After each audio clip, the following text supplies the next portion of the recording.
और सुप्रभात छात्रों, क्या अपने श्लोक याद किए किए होंगे? क्या आपने कभी कहानी सुनी है?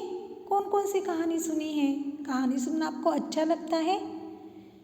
इस कौन कौन सी कहानी सुनी है? परियों की, जादूगर की, इस पशु पक्षियों की, इस तरह की कहानी आपने सुनी है या सुनी होगी। क्या आपको आज नीतिपरक कहानी सुनना अच्छा लगेगा? तो चलो मैं आपको आज एक ऐसी कहानी सुनाऊंगी जिससे आप बहुत कुछ सीख सकेंगे। तो आज मैं आप लोगों को नीतिपरक कहानी सुनाऊंगी। नीतिपरक कहानी मतलब क्या?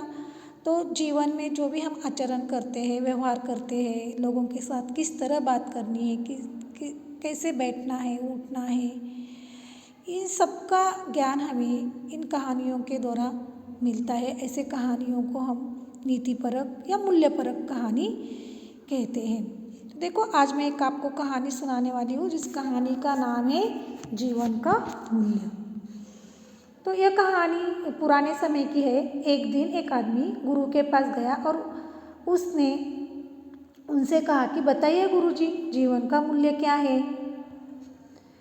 गुरु ने उसे एक पत्थर दिया और कहा, जा और इस पत्थर का मूल्य पता करके आ, लेकिन ध्यान रखना पत्थर को बेचना नहीं है। वह आदमी पत्थर को बाजार में ले जाता है और एक संतरे वाले के पास जाता है। संतरे वाले को वह पत्थर दिखाता है और उसको कहता है कि बता इसकी कीमत क्या है।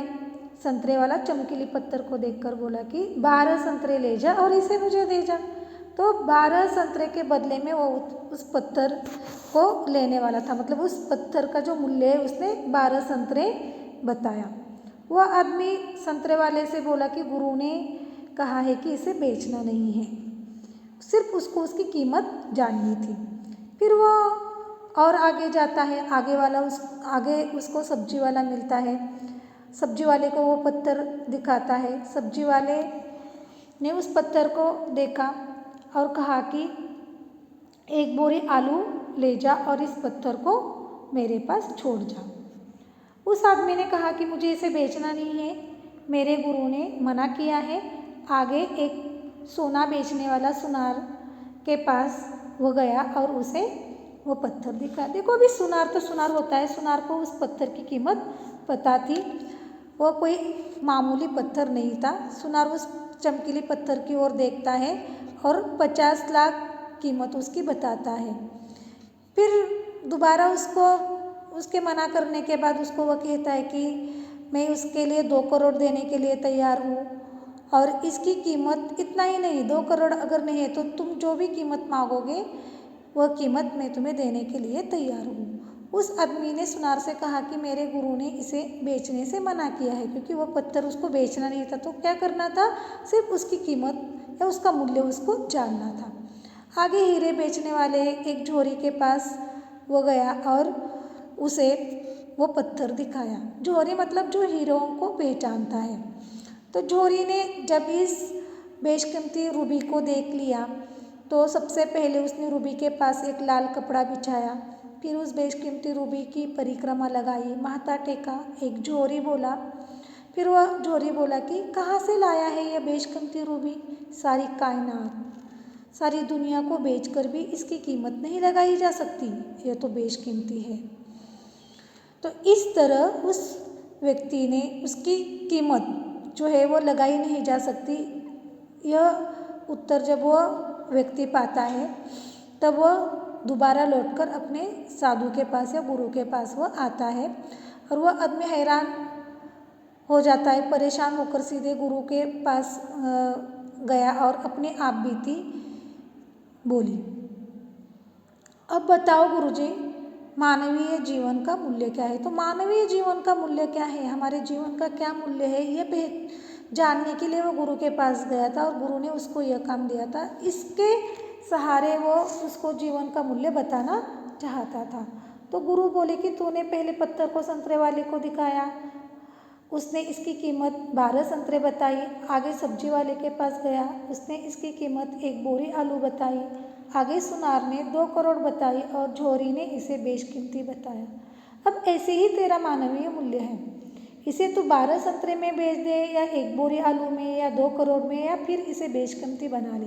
यह तेरी सोच पर निर्भर है कि तू जीवन को किस नज़र से देखता है।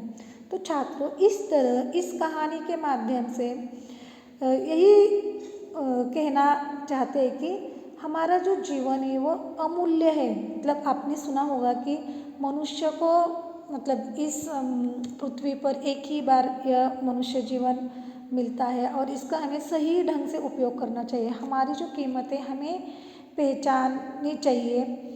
जैसे कि अगर वह जो व्यक्ति था उसने 12 संतरे में अगर वह कीमती पत्थर मतलब हीरा वो बेच देता तो उसकी कीमत क्या है,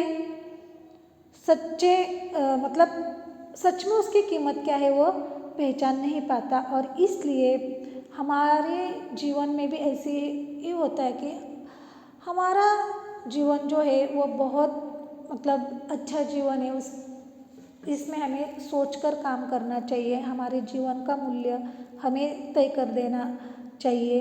यह हम पर निर्भर है कि हम उसको मतलब यूँ ही गवाएंगे या कुछ अच्छा काम के लिए लगाएंगे। तो मनुष्य जीवन दोबारा नहीं मिलता, इसलिए हमें सच्चाई के मार्ग पर चलकर अच्छे से काम करना चाहिए और इस मनुष्य जीवन का सार्थक करना चाहिए। तो इस कहानी से यही सीख मिलती है कि हमें कभी भी अपनी सोच का दायरा कम नहीं होने देना चाहिए। हमें दूर की सोचनी चाहिए, न कि नज़दीक की, तभी हम हमारे जीवन में सफल हो सकते हैं। तो इस तरह यह कहानी यहाँ पूर्ण हुई है।